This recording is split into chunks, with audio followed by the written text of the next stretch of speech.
guys, Ash Lane here, coming at you today, talking some Super Queen BAM. It's going to be a farming guide using my new favorite farming strategy. So before the replays, let's talk some of the minimum levels and army pros and cons. So the Queen, some people like 10 plus, I like 15 plus. Minions, healers, bards, you can see the recommended levels there. Some pros are a faster training time, it only costs 23 minutes, lower army cost, especially in Elixir.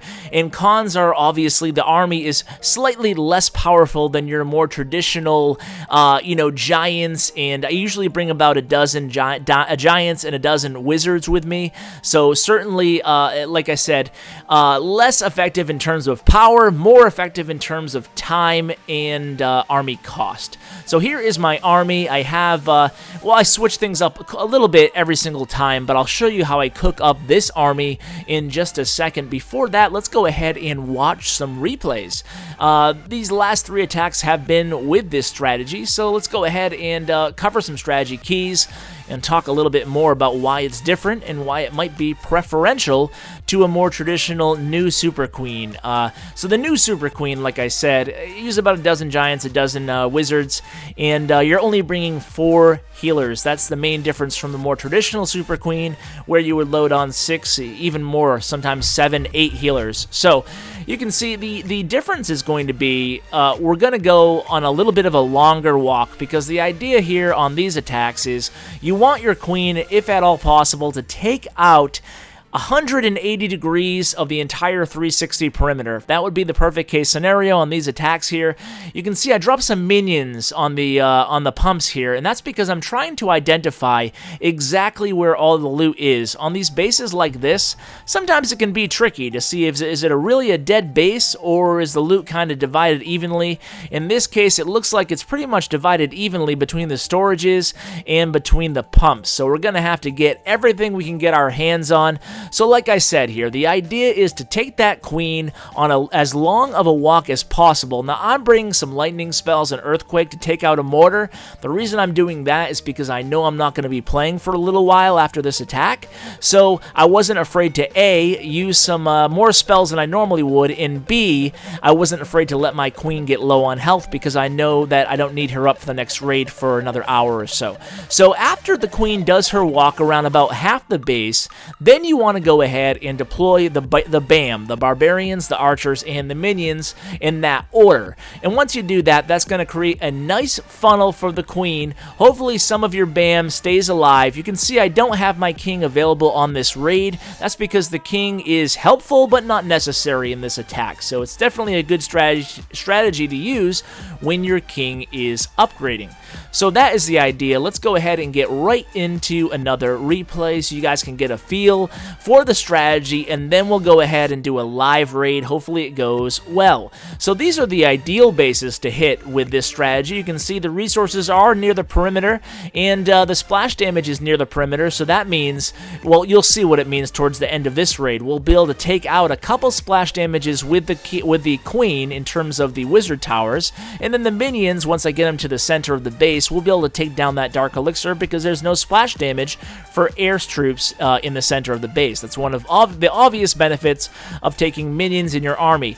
Now, you guys probably already know this, but there's 2 ways to save a dying queen on these queen walks, and it is imperative that you use these 2 tools in your toolbox there. So one way is the queen ability, the royal cloak, and the other way is obviously a rage spell. Don't be afraid to save the queen with a rage. Don't cut things too close, and always better to keep her alive throughout these raids. So be ready to use a rage spell on the healers. We'll get more into rage spell placement on the next replay, hopefully. But what I wanted to focus on this replay is that you can see the minions are just going to create a beautiful funnel for the king and the queen. I do have my king on this raid, and they're just going to be able to get right to the center of the base, right where the dark elixir is. So you'd think that it would be more difficult to funnel, or not to funnel, but to get to the center of the base and then can mount a powerful offensive attack still in the center of the base, like we're going to see here. The queen and king still alive. Queen's going to get a few extra storages there. I use her ability towards the end. But actually, it does pretty well. Keep those two numbers in mind. 180 degrees on the walk, if at all possible, and then another 90 degrees with your BAM part of it. You want to take out roughly 75% of the base with this strategy. So this is how I cook up the army. Some people ask, how do you cook the armies so that everything finishes at the same time? You don't have to wait any longer than necessary. So this is why I show this, especially on the farming comps, because it's all about time and resources spent. Now for spells, I would, at minimum, I would like to have one rage spell and one poison spell for the clan castle. So I usually cook up one healer in each barracks, followed by 20 barch, as you can see here. Just going ahead and put 20 barch in each barracks. Like I said, that's around a 23-minute cook time there. So if you're going to boost anything with this strategy, it would be nice to boost your queen and your spell factory. So you can get 20 gems for an hour boost on those two items if you're interested, if you're a booster. If not, you can just wait the half an hour or so between every raid, which actually amounts to a lot if you're able to raid throughout the day. So let's go ahead and do a live raid here, guys. We'll focus on especially the placement of our rage spell, because that's something that I see a lot of people kind of messing up on a little bit. So we'll make sure you guys don't make the same mistake. So this is an interesting base, but I really don't want to hit a Town Hall 10 with my Town Hall 9, primarily because, well, this is a nice Dark Elixir raid, because I'm working on an episode for Town Hall 10s and 11s, specifically for Super Queen farming, because it's a whole different ball game when you're hitting those Inferno Towers. So I'm working on that, so I want to make this strictly Town Hall 9 today, although you can certainly use the same tactic in 10 and 11. So I'm trying to identify where the splash damage is, and where the resources are, and where I want to start my queen. So I'm going to start her, I think, in the east. I'm trying to find a good place to drop one minion to see where the resources are. This is another one of those tricky bases. You can see that it's tough to identify. Is it mostly in the, I think it's similar to the first raid we saw, that the elixir seems to be, or the resources, excuse me, seems to be mostly in the storages, but certainly maybe about 25% or so in the pumps in the mines. So anyway, you can see I'm starting here with the Queen Walk, and I'm probably going to have to rage the Queen coming up shortly here, because she's going to have the X-Bow, the Cannon, and the Archer Tower on her, it looks like. And she won't be able to stay alive through that. So we'll go ahead and use a rage, and watch where I use it. See how it's barely on the perimeter of those healers?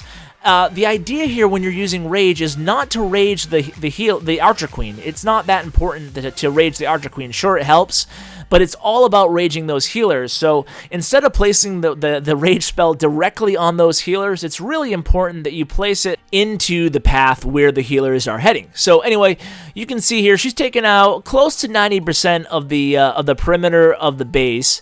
So we're going to be thinking about our entry point with the BAM portion. We're going to definitely wait till she gets around the corner, because she's not going to be able to make it. We're not going to have enough time for her to make it all the way around to like 9 o'clock. So we're going to start the raid at around 10 o'clock with the BAM portion. So I'm just softening up the defenses with that Earthquake spell, and before her healers start to all go down, we're going to just start the BAM portion of the raid. Again, I happen to have a Lava Hound in the clan castle. That comes in handy because he will distract that wizard tower, and here comes my BAM. The barbarians, archers, and minions have been deployed. I dropped my king maybe a little bit too early there. I want him to funnel right into the middle, so we're going to go ahead and use another rage spell. Not 100% necessary, maybe not, but the idea is to just give the troops a little extra oomph there. You can see the minions are taking down the opposing Archer Queen. That's going to be good, and my healers, because I started that funnel nice and early, my healers were able to stay alive, so she's in turn going to keep my Queen alive, so my Queen can get this Dark Elixir here. So everything went well in this raid. You can see, like I said, if everything goes well in this attack format, you're probably going to be taking out roughly 75% of a pretty well upgraded base. So my Queen is now in the center. I haven't had to use her Royal Cloak ability yet.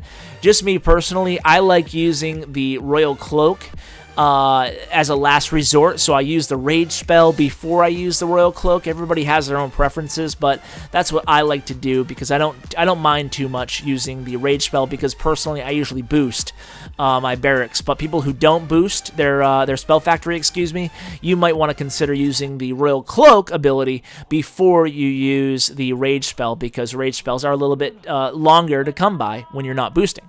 So I guess we're going to go ahead and end things there, guys. I hope you got a new interesting take on BAM Super Queen farming. Love bringing these farming videos to you guys, especially with the Vexthal account because I am farming a lot still on Vexthal, way more so than on the Ash account. So guys, thank you so much for tuning in and watching, and hey, as always, take care. We don't play for fame, we don't play for cash. We just play for the glory and the clash of the ash. Oh guys, be sure to check out my second channel, 3-Star Vault, a huge collection of 3-star raids.